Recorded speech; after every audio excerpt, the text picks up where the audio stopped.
Welcome to this lesson on the sampling distribution of p-hat.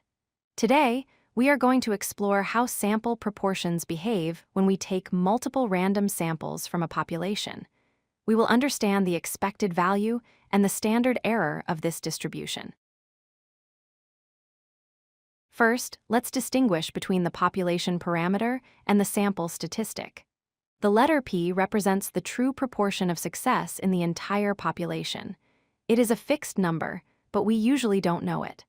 On the other hand, p-hat is the proportion of success in a sample of size, and this value changes from sample to sample. So, what exactly is a sampling distribution? Imagine taking every possible sample of the same size n from the population. If we calculate p-hat for every single one of those samples, the distribution of those values is what we call the sampling distribution of p-hat.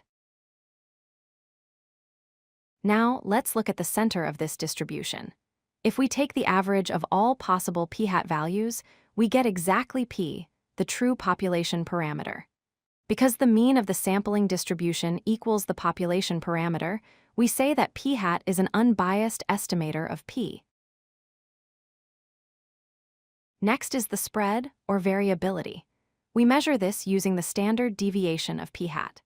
The formula is the square root of p times 1 minus p, divided by n. Note that this formula is only valid if our population is at least 10 times larger than our sample, which ensures independence. How does sample size affect this spread? As you can see, the yellow curve represents a small sample size, which is wide and spread out. The blue curve represents a large sample size, which is much narrower. Simply put, as n increases, the standard deviation decreases, giving us more precise estimates. What about the shape? If the sample size is large enough, the sampling distribution of p-hat looks approximately like a normal bell curve. This is powerful because it allows us to use normal probability calculations. But how large is large enough? We use the large counts condition to check this.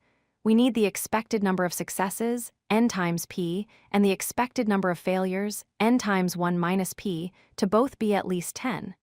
If both conditions are met, the normal approximation is valid. Let's summarize.